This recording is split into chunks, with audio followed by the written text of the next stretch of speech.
And welcome everybody to Two Guys on Politics. It's September 20th, 2025, and this is season 4, episode 26 with my great co-host, former Congressman Bill Lipinski, and we're broadcasting on the U.S. Arab Radio Network on WNZK AM 690 radio in Detroit, and also on YouTube at twoguysonpolitics.com. We're going to be talking about a lot of stuff, polls, showing Trump losing support, Jimmy Kimmel dump, Charlie Kirk critics face backlash, how to overcome the great divide, the wars in Ukraine and Gaza, and crackdowns on illegal aliens. Isn't there a way we can get past the conflict that just seems to be getting worse?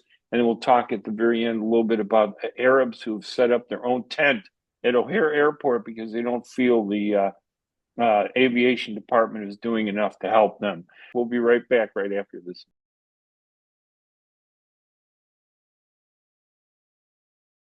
I'm Ray Hanania. I'm Bill Lipinski, and this is Two Guys on Politics. And Raymond, how you doing today? Good. I'm doing. We both took a little time off last week, and we were both really busy, but we appreciate everybody's patience. We got some feedback from people, and we encourage you to get feedback, and we'll respond. I think, Bill, you responded to the one guy that emailed us. Oh, yes, absolutely. Yeah, we want to do that. So we got a lot of stuff to cover today. The polling shows that fewer and fewer Americans have faith in President Trump's leadership, and they're upset about his failure to deliver on his promises. According to an AP NORC, now I don't know what NORC is, but it looks like it's a right-wing Republican thing. It says that Republicans are starting to not favor what Trump is doing, that their disappointment is growing. So they say the share of Republicans who see the country headed in the right direction has fallen significantly, according to the NORC Center for Public Affairs Research. And of course, they never say what NORC is. They're trying to cover up. It could be a liberal thing, could be a conservative. I don't know. But the polling, if it's accurate, and I think for the most part, some of this is, Bill, it shows that people are on both sides are concerned about where we're going. And then there's the New York Times poll that they did, of course, left-wing, newspaper, right? Certainly is. You could see beginning in March of this year, the critics, the disapproval rate has gone up from like about 48%. It's up to like 54%. And the approval rating has dropped. It just completely reversed itself down from 48% to down to 43%. So his disapprovals are increasing at a steady rate, and his approvals are dropping just as quick. So I don't know. What are you surprised, you think, by these polling, Bill, that he's having some problems? I'm not surprised at all, Ray. For a long time during the second Trump administration, I would make the point that I never voted for him. I never will vote for him. But there's many things that he's doing that I like. Now, I think he's a reprehensible character. I don't like the things that he says, but he did a number of very good things, I believe. But I have now gotten to the point where his personality and the negative things that he's doing to this country just outweigh the good things that he has done. I'm disappointed in him. Yeah. And consequently, I no longer speak of the good things that he does. I only speak of the negative things that he does. Now, unfortunately, the Democrats are still in a position, as far as I'm concerned, that they don't really offer anything worthwhile, anything helpful, anything that will bring this country together. I really think we have an enormous problem in this country with the division that exists.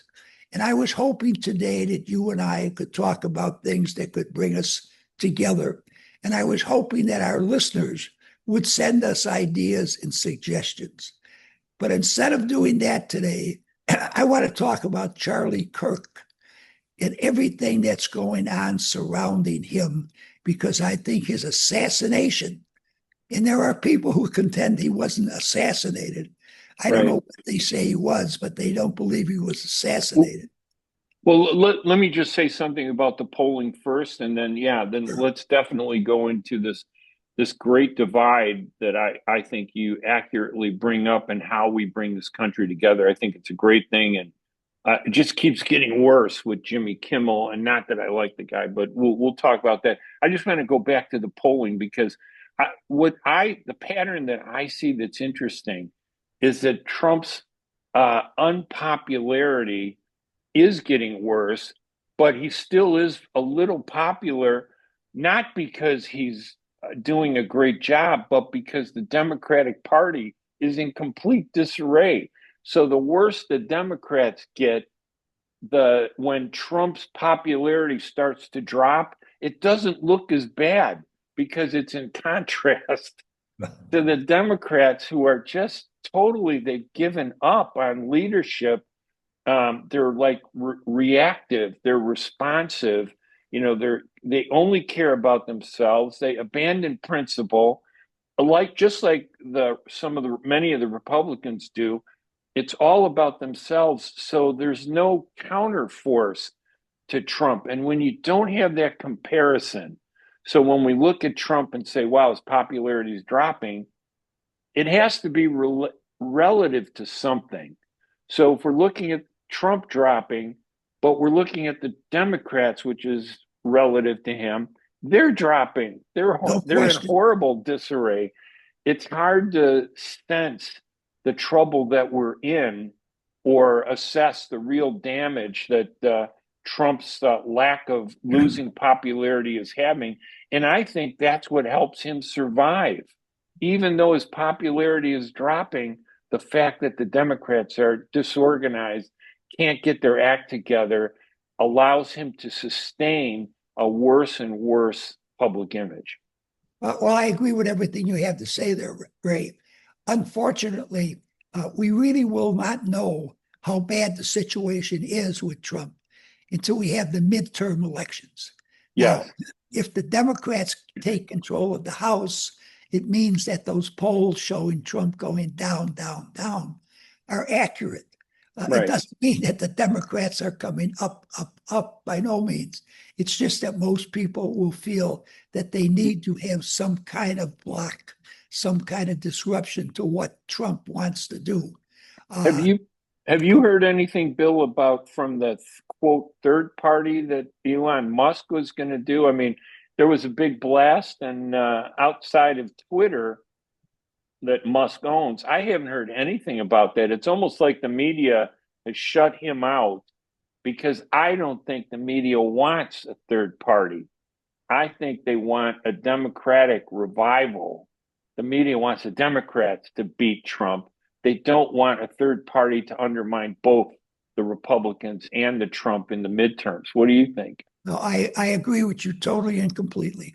Uh, I don't hear anything even from Elon talking about a third party any longer. Uh, Right. and no labels. The outfit that sucked so many people in the last time around to donate money to them because they were going to have a candidate in the middle against Trump and against Joe Biden. They never materialized, but they're still around. Oh, They're still trying to hustle people as far as I am concerned. I believed them in the beginning. I wanted to see them succeed. I listened to what they had to say, but they totally disappointed me. They totally disappointed a number of people. And I know a couple of people who contributed large sums of money to keep them rolling.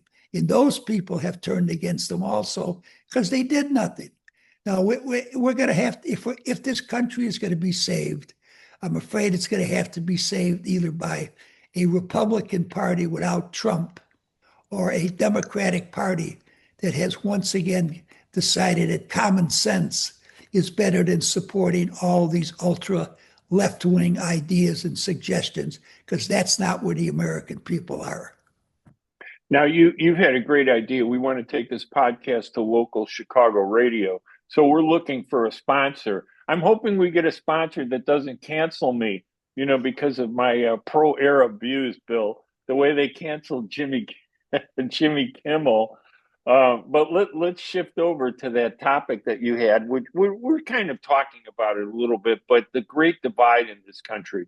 Explain this challenge that we're facing and the damage it's caused, and your point that we need, to find a way to overcome this problem. We Well, need to bring the country together. first of all, in regards to the assassination of Charlie Charlie, Kirk, a right, man who I had never heard of, okay? right, And many people, no one that I knew personally, other than you, had ever heard of this guy. right, Now it seems like the right thinks he's a saint. The right. left thinks he was the devil, okay? He is shot, he is assassinated. Uh, People come out within a couple of days saying how it happened, who did it. The guy that did it admits he did it. He admits that he has a gay lover, okay? But And now he's there's so many conspiracy theories coming out. Even the people who are the strong Trump supporters believe that the deep it, state somehow is keeping the truth from us. well, Okay? they've made this into like a Kennedy assassination, and I Absolutely. agree with you.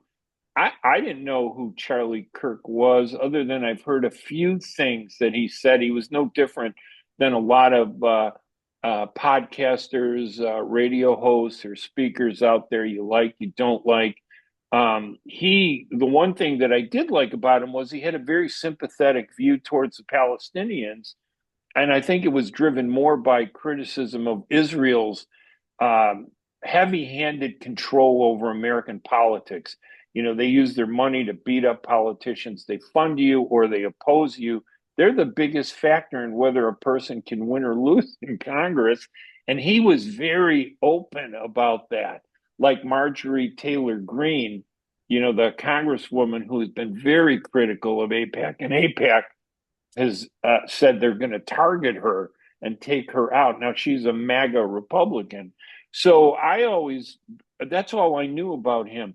But what's interesting, and I wonder how you feel about this, the right is using Charlie Kirk discussions as a litmus test for whether you should have free speech or not, whether you should be arrested, whether you should be charged, whether you should be kicked off of TV like they kicked off Jimmy Kimmel, who, by the way, I never liked, but I'm not sure that I think this is a good reason to kick somebody off of TV.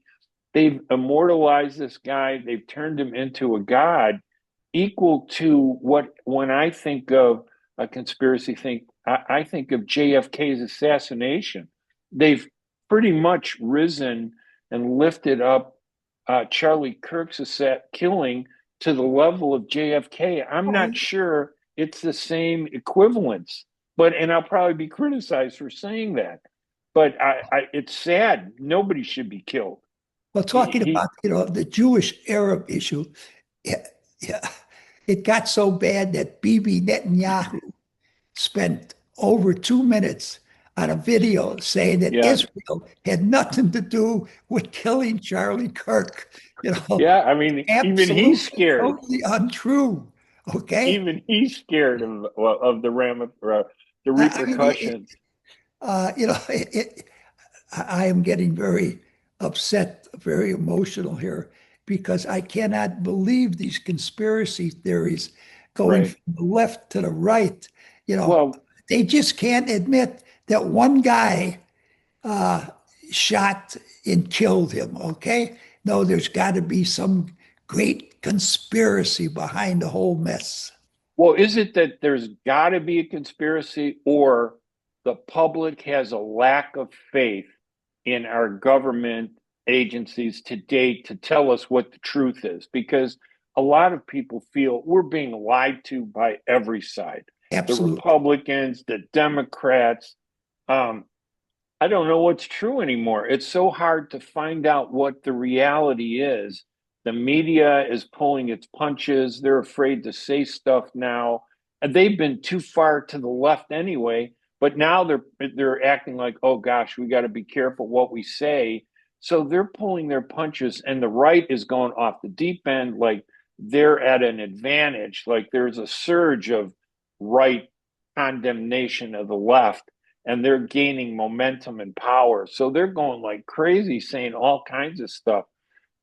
I listen. Jimmy Kimmel was never somebody that I liked. I never watched him. I never watched any of them except maybe Jimmy Fallon. He was the only late night talk show host who I thought criticized both the left and the right, the way Johnny Carson used to do that years ago. And my favorite person, of course, is the guy on Comedy Central, Jon Stewart, because I like his humor. And he's very pro Arab. So I figure, you know what? I'm going to go for my bias. Well,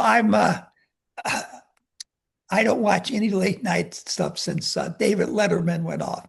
I watch Yeah, he reruns was of good. uh, Seinfeld. Okay, no more late talk show stuff for me. But I people, used to watch Seinfeld, Bill. I don't watch him anymore because he's been anti Arab. Watch, I want you to watch Everybody Loves Raymond, okay? That's purely Ray, non-political and the funniest on TV. the commercial for the Arabs comes later on in the program. All Okay, right, all right, we'll we do that could we because I kindly. feel this might be my last show after, my comments that if we get a sponsor, they may kick me off, put somebody on.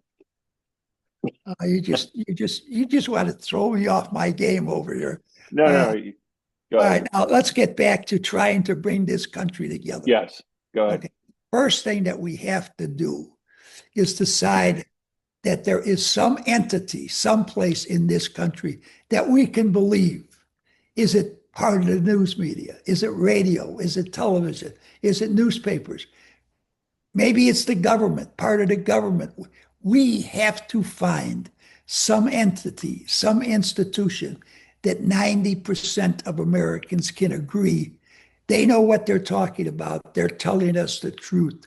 That Right, would be the first step with bringing us together. I mean, you and I, to a certain extent, disagree on the situation in the Middle East, okay? right. But And we we can don't beat discuss it. each other up, right? No, Yeah, absolutely not. And that's what we have to get back to in this country.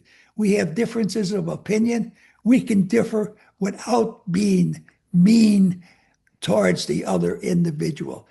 And the first step would be to find an institution that we can trust, that we can believe, because no one believes anything anymore, as you pointed out. And that's what's causing the great divide in this country. yeah. I think part of the problem causing the Great Divide is not only the rise of the political hate that targets people.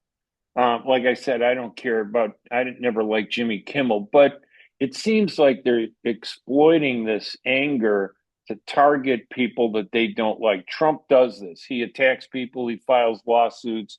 Talk about lawfare. I hear the right complaining about how these lawsuits are against them, but Trump is suing everybody. $16 billion, I think, against the New York Times. The judge threw that out and said, Yep. hey, you only get 40 pages of hate when you file a lawsuit, not 200. I think they just went overboard. But it's also the lack of leadership from the left, from the Democrats. They've completely collapsed. They don't exist. I mean, I don't see a Democratic voice countering this. So it's almost, if you don't have a counterforce, this excessive from the right has no restraint. It can do whatever it wants. So we are really in a mess. I mean, what's the solution? How do we bring everybody Well, together? yeah, let me ask you this question. This social media, I never watched social media, okay, but there's been a great deal of talk about social media in regards to Charlie Kirk. Well, I watched it for maybe 5 minutes the other day. And these videos that people put on, every one that I saw was filled with hate. They talk Yeah. about Charlie getting his head blown off, which was great for the country. Right. Every Yeah. one of it was It's ever terrible. negative on Yes. Charlie. Okay. Now, I grant you, there's things that Charlie said that I could not agree with, but I Right. didn't want to blow his head off because of. Right. But you got people on social media, and they're dancing around saying it's wonderful, Yes. it's dead. Let's get some more of those kind of people. I mean, that does nothing to bring us together. It further divides us. And yet there is no regulation for this social media by any entity, unlike the networks, unlike radio, where you have the FCC. There are certain rules and regulations that you have to follow. Something's got to be done about this social media. Well, I don't think there should be regulation of social media. I mean, I don't like social media, and there's some parts of it that I do like. I think social media has been a counter to the bias in the news media. There are things But on there's no social question about media that. that have been eye-opening and I think have impacted, our politics. But I agree with you. Nobody should be celebrating somebody's killing like Charlie Kirk's the assassination and murder of Charlie Kirk. That's horrible. But we need to see that stupidity and ugliness. It has to be there to remind us how that there are crazy people out there who are celebrating his death. We need to know they're there. The worst thing to do, I think, is if they're Nazis out there, to suppress them and not let us see them. And if we don't see them, we can't do something about it. So I think it's common sense should drive the audience when they watch social media. Common sense should tell you that these people celebrating Charlie Kirk's murder are crazies and they don't deserve any attention. Block them, skip them. But we're lacking in common sense because we don't have anybody out there. There's no common sense leadership. Well, let me So we're comment. lost. Let But me. do you understand what I'm saying? It's I like understand we perfectly need what to you're see saying. it. We need to see it, but we got to be smart to look past that to the Well, that goes back to every American citizen has to become better informed, know what's really going on in this country, and develop the common sense to know what is right, what is wrong, and what is good for the country. But I want to comment on a point that you made about social media, saying that it turns out to be something against the liberal left. Okay, now we both do sides, both sides. well, but yeah, that's true. But I think that social media, the little bit I've seen of it, is Right. definitely right wing. Okay, definitely conservative. It's a counterbalance to what we perceive as the mainstream news media being very, very Yes. favorable to liberal Yes. causes, which I agree with. They Yes. talk about Walter Cronkite, this Right. magnificent individual who pontificated on CBS for years and years. I don't think he was middle of the road. I think he No. was a liberal, okay? Yes, he I was. think he supported liberal causes. But NBC and ABC were the only other two networks, and they pretty much parroted what he had to say because he was very successful. So they wanted their guys to be successful. So they wanted their guys to talk the same way. So America got a distorted opinion of what this country was. And all it really was the East Coast elite and the West Coast elite getting their viewpoint out on national television. So, I think that social media definitely is a counterbalance to that. But social media, the little bit I've seen, and I say that, once again, it's gone way overboard. Yeah, it's listen, social media has a benefit and a destructive side to it, a good side and a bad side. There are videos, for example, and again, I obviously I have a interest in the Middle East. The only place where you're going to see Israelis killing Palestinians is on social media. The American media is afraid to run that. So on the one hand, I think that social media has driven a lot of Republicans away from the pro-Israel foundation that the Republican Party has had, and even the Democratic Party foundation that Israel has. Not enough to prevent the UN, the United States, from issuing the only country that vetoed a ceasefire at the UN this week. How do you not support a ceasefire when the only people being killed are women and children? The Hamas is decimated, it doesn't exist, but Israel is using that. But so on that hand, there is a benefit to social media. It counterbalances the bias that exists in our media. But on the other hand, like you say, I mean, your brief encounter of social media, there is a deluge of right-wing posts that, especially now in the wake of the unfortunate and wrong, assassination of Charlie Kirk, there's been a push, a lot of that on there. So the right now is really dominating social media.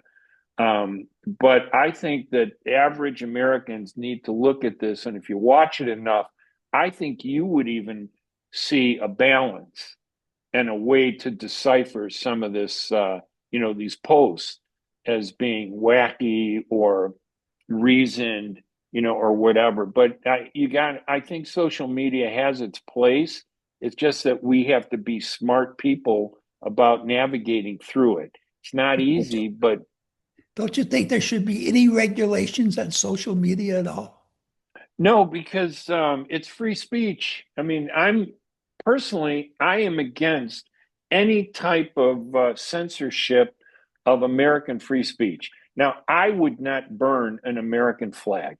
I would not do that. I served in the military. My brother was a Marine. My dad was in the OSS, Fifth Army. I believe in the American flag. However, I believe the strength of the American flag in our country is in our ability to tolerate somebody who disagrees with me and burns the American flag. I may not like it, but his or her ability to do that shows that we are really a free speech, democratic country, I democracy. have no argument with you on that, none whatsoever. I Right. accept that.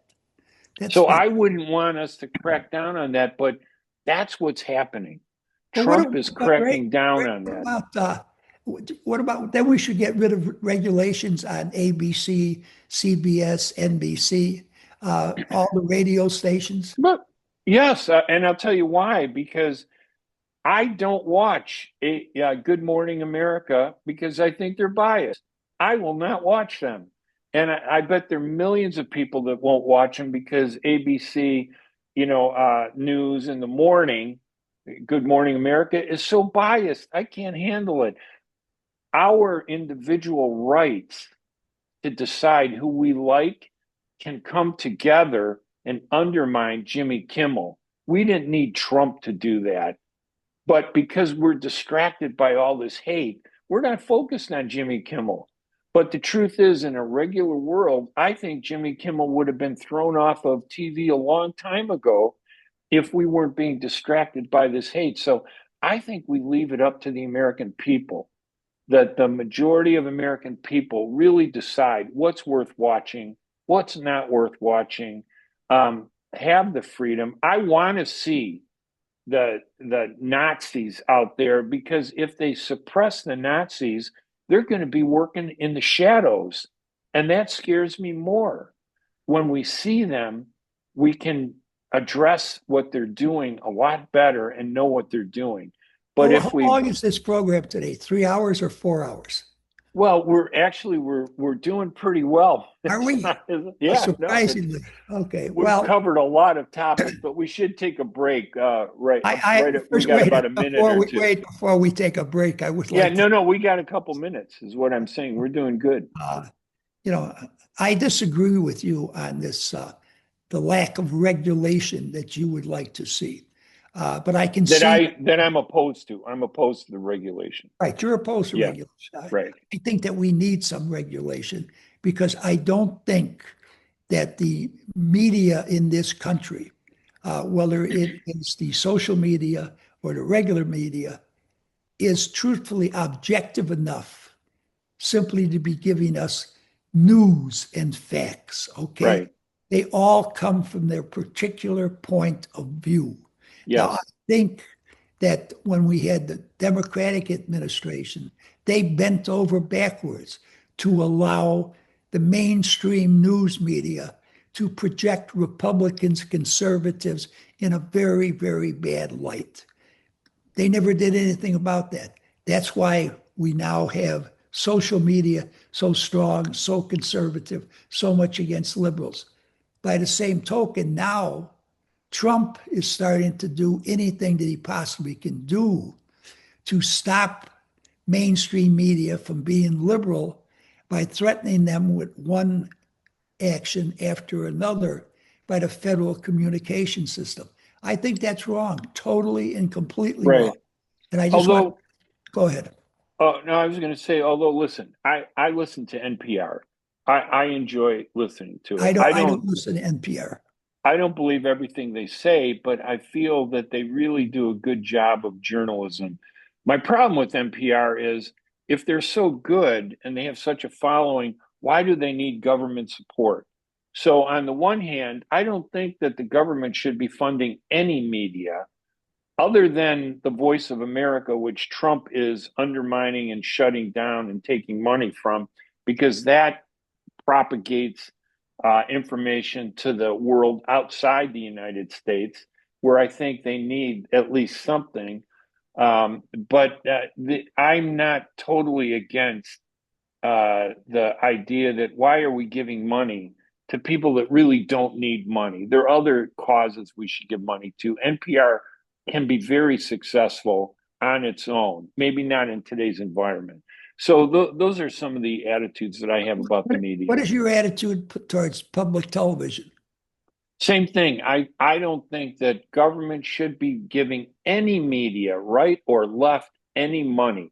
Let them advertise. I mean, maybe Trump wants to advertise in the Wall Street Journal. Let him do that because he likes the conservativeness.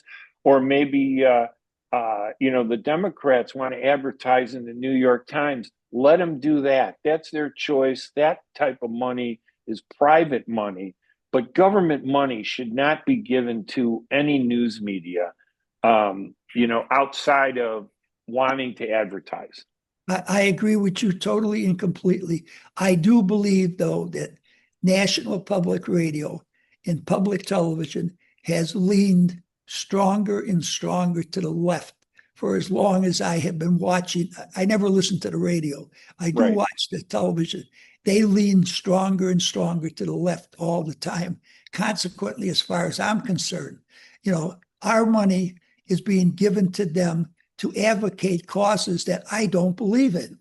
So I agree with you. They shouldn't get any money. Let them advertise. Let them stay on the air that way. Yes. All right. And listen, let's take our first break, our second break, and then we'll come back with some more discussion. We'll be right back right after these messages.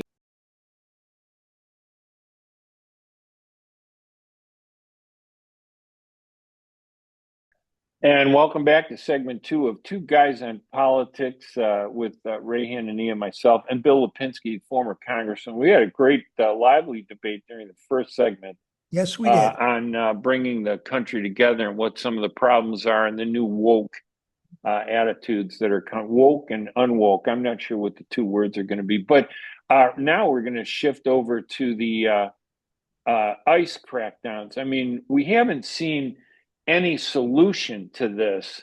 And they keep saying that ICE, and Trump wants to crack down on crime in Chicago, and he's targeting Hispanics, and the reports of ICE groups all over Tinley Park, Orland Park, Chicago, up north, wherever there might be a little Hispanic population. We just came out of Mexican Independence Week, where it was kind of tempered a little bit because a lot of Mexican Americans are afraid to be out there in public because of the threat from ICE. But how do we deal with this? We're not moving forward and solving it. It just sounds like we're creating more conflict. And the more conflict we create, it only takes one person out of 10,000 who feels they've been so punished that they go and do something crazy. That's the option that we're headed toward, I think. And I don't know. What do we do, Well, Bill? as we start this segment, I want to ask you, Are you Sure. still in favor of violating the Constitution to let the federal government crack down on crime on all these big cities, New York, Chicago, Los Angeles, any place else that Trump wants to send in his federal troops to crack down on crime, even though it violates the Constitution? Yeah, I've changed my attitude slightly, and I'll tell you why. I blame both the Republicans and the Democrats for our terrible border situation and the influx of illegal aliens who enter this country. The word illegal is not something I'm going to erase because they entered this country illegally. They're illegal. They should be punished. People continue to come into this country. We need to end that. We need to find a way to stop it. We need to find a way to prevent that from happening in the future. However, because I think both Democrats and Republicans are responsible, and even liberals and independents and centrists, nobody has come up with an answer. Nobody has done anything. Neither Biden, neither Obama, neither Bush, not Trump. I think that there are illegal aliens in this country who have lived a good life, who have built up families, who work, who contribute to our society. I think we need to find a way to identify those good illegals who came into a broken system that was broken because of us and find a way to allow them to become good citizens, legal citizens, without forcing them to go to Mexico or Central America or any Asian country where Well, they've let come me from. ask you, how long should those people have lived here to be eligible for the Ray Hanania amnesty program? Yeah, well, I mean, we have had amnesty programs, and they Yes, we have. obviously they did not work. So I Well, it think probably that did work. It brought a lot of people in because I voted for it. And I've said it many times. There's only one reason I voted for that amnesty program was that because my hero called me up and asked me to do him a favor and vote for that. His name was Ronald Wilson Reagan. right. Okay, so I said, okay, Mr. President, this one's for you. Well, and there's a case where we had a president who tried to address the problem, have Absolutely. amnesty, tighten the border. The problem was that they did the amnesty back then. They just didn't fix the border problem. We continue to get illegal aliens coming in. And as you know, and you and I think, agree on this, it's the criminal element that comes in with the good people. They sneak in. You can't just look at somebody and say, oh, he's a mobster and he's just a family person, right? A cartel from Sinaloa versus just somebody who is hoping to build a better family. But I think that I would, and I don't know, I think maybe if you've been here under 3 years, you should go back.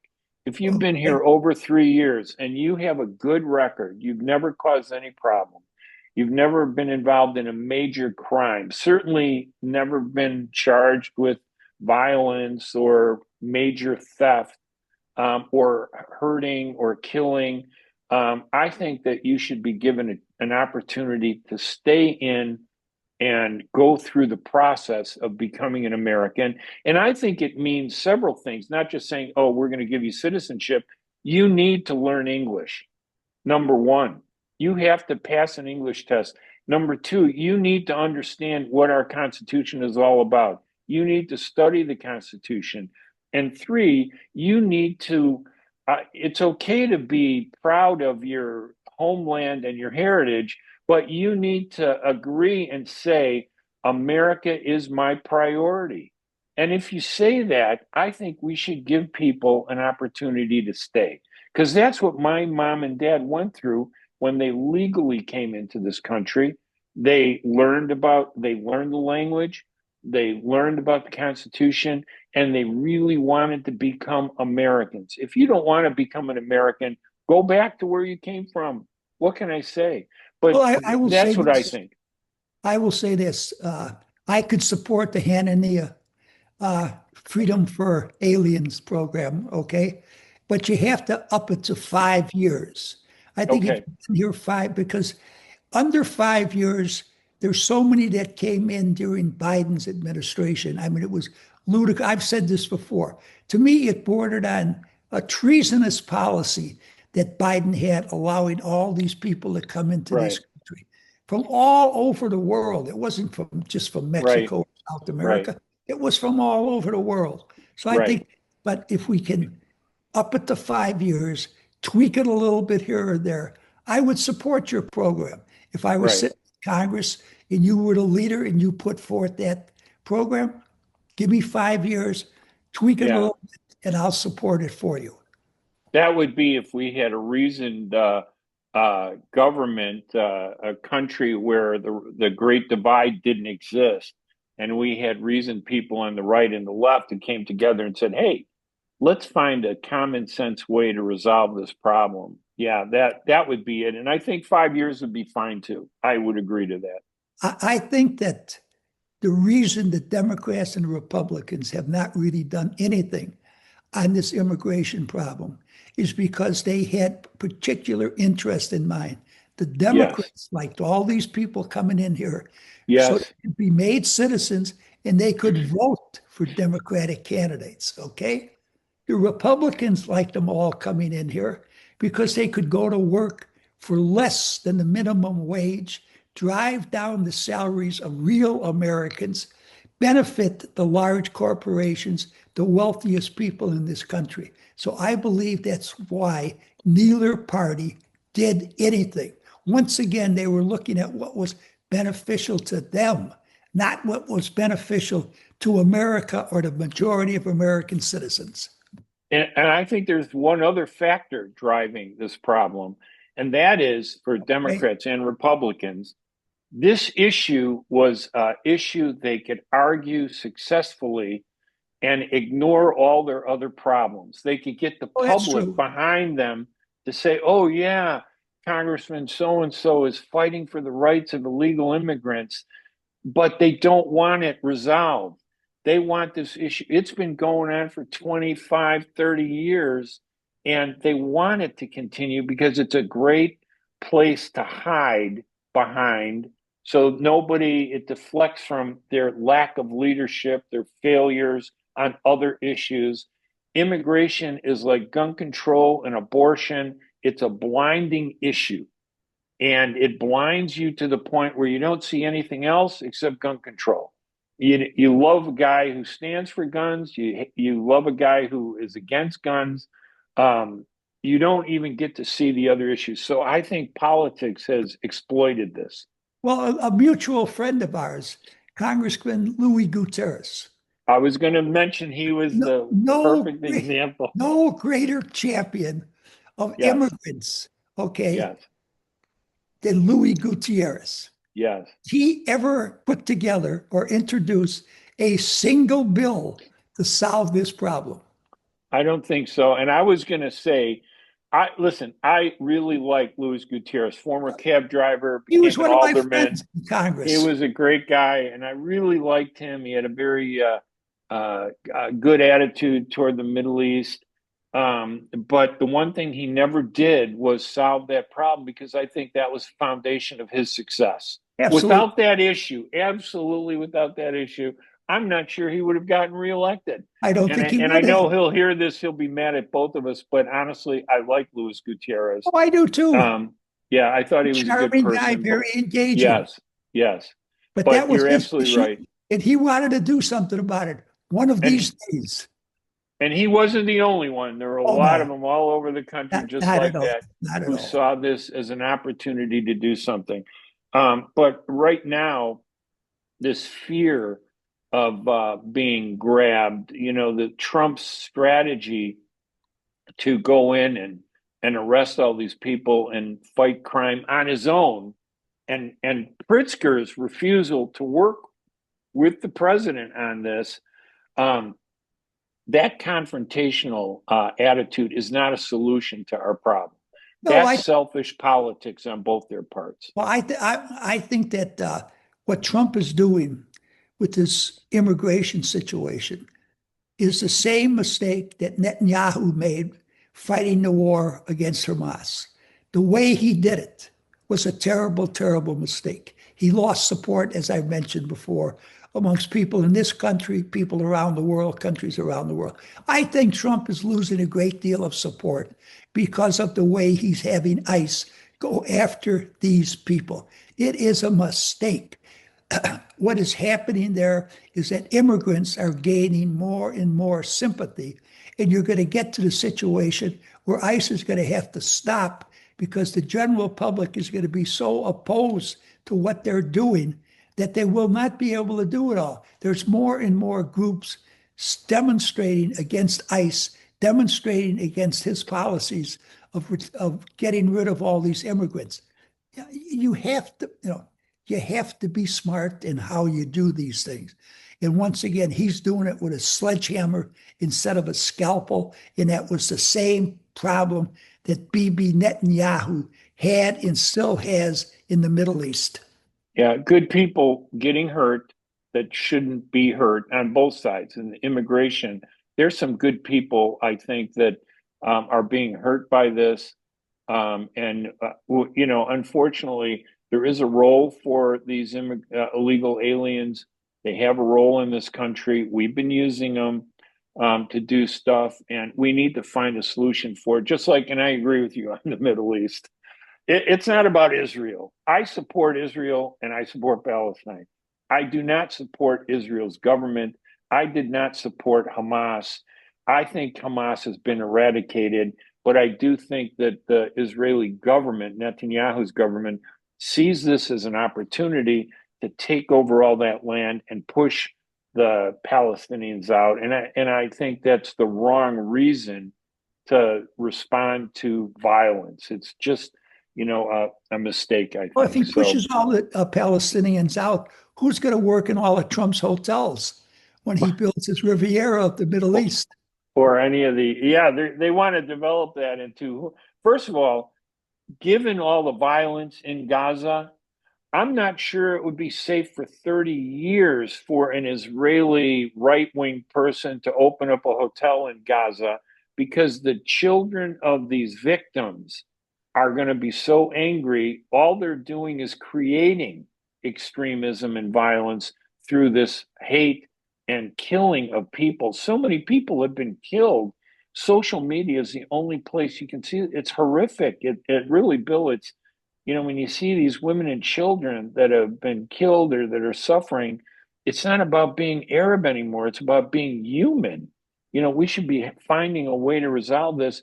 And Trump says he doesn't like it. But, the one thing you got to say about President Trump, he talks a lot, but he doesn't deliver on his promises. Yeah, listen, did he put those heavy sanctions on Putin yet? No, no. It's almost like, what is he waiting for? I don't understand Trump's failure to deliver on his promises. He said he was going to end the war in Ukraine in one day. He was going to end the war in Gaza in one day. He was going to boost up the economy in one day. We're in total disarray because he has never delivered on any of his promises. And I think that's a real tragedy for us as Americans. It is, absolutely, no question about it. All right. Well, just two little points. I Certainly, was go right talking ahead. to you. No, I was talking to you about how I traveled to Las Vegas last week for the Terrence Crawford and Canelo Alvarez super middleweight championship fight. Now, in my generation, I only knew the heavyweight champion battles when Muhammad Ali rose in the 60s. I knew Muhammad Ali. I worked at a jewel at 87th and Stony Island, and Ali used to drive there. He used to live near Michelle Obama when she was living there, just off of Stony Island. He was in the same area. And he would come there and he'd see me, the darkest person in Jewel, and say, I want him to carry my bags out. Muhammad Ali's best friend and bodyguard was a guy named Salama Hassan, whose sister, Saluka Hassan, was my mother's best friend. So we would see these, that early Ali and his ties to the Arab world. And to me, that's when the heavyweight championship became the focus of boxing. And recently, this Sheikh Turkey LL Sheikh um, invested hundreds of millions of dollars in boxing, revived the focus on the lower division weights, like the super middleweight, not just the heavyweight bouts.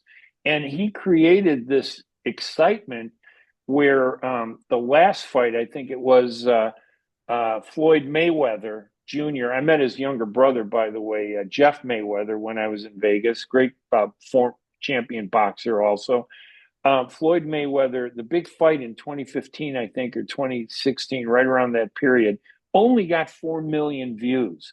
This fight with Crawford and Canelo got 41 million views. 41 million Americans just in the US watched this fight, and hundreds of millions of people around the world. That's a great thing. And then he announced that he was going to bring WrestleMania, the WWE, from the US. He's bringing it to Saudi Arabia in 2027. And they agreed. He's pouring money like crazy. This guy's a billionaire. And I think he's using his money to revive it. But you made a great point. Before Ali, the lower weight divisions in boxing were a big deal, right? In the 30s, Well, 40s, and yeah, 50s. in the 30s, the 40s, the 50s. And I remember very well in the late 40s, in the early 50s, I followed boxing. I could name for you the featherweight champion, the Wow. lightweight champion, the middleweight champion, the light Wow, that's heavyweight amazing. champion, and the heavyweight champion. Okay. Wow. And the middleweight class probably was in, I would say, in the late 40s, early 50s. That was probably the most active class. I mean, you had a guy from Gary, Illinois, called the Gary Steelman, Tony Zale, a Wow. great middleweight champion. He lost his championship to a guy by the name of Marcel Cerdan from France. He Wow. lost his middleweight championship to a guy by the name of Sugar Ray, okay? Right. Oh, Real yeah. Sugar Ray, the original Yeah. Sugar Ray. I can go Right. on and on about that. I'm just pointing out that once upon a time, you know, there were many weight divisions that people had an interest in. And So, the public was focused on oh all of yeah, that too. Yeah. absolutely. But it Uh, did change after Muhammad Ali. It was just heavyweight fighting. Oh, well, I he mean, for the dominated. majority of Americans, Oh yes. not for the industry. They looked at Well, it, the majority of weights. Americans seem to move on from Yeah. boxing. I mean, in the 40s, the 50s, even the 30s, it was, it was one of the top spectator sports in America. But I'll tell you, quite frankly, as it became more and more African American, unfortunately, more and more white Americans lost interest in it. Okay, Right. when it was a lot of Poles, Italians, uh, some Irish early on, there was a lot more interest in it. But as I say, as the blacks began to dominate boxing in this country, most of white America moved on to something else. And Yeah. Well, wrestling was never really a sport. It was always just an exhibition, quite frankly. Well, it was interesting. This Crawford Canelo fight was African American versus a Mexican American, and the Mexican American Canelo Alvarez has been the champion, the super middleweight champion for a number of years. And the stadium at Allegiant Stadium, where the Raiders play in Las Vegas, was completely adorned in Mexican colors and Mexican themes. And when I talked to Crawford, there was a little resentment on his part. Nobody acknowledged anything about him, and they played him down. Nobody believed he could win, but he did win. He had a longer reach, and he pummeled this guy Canelo, who turned out not to be as strong as Crawford, who came up from a lower division to get to the middleweight division.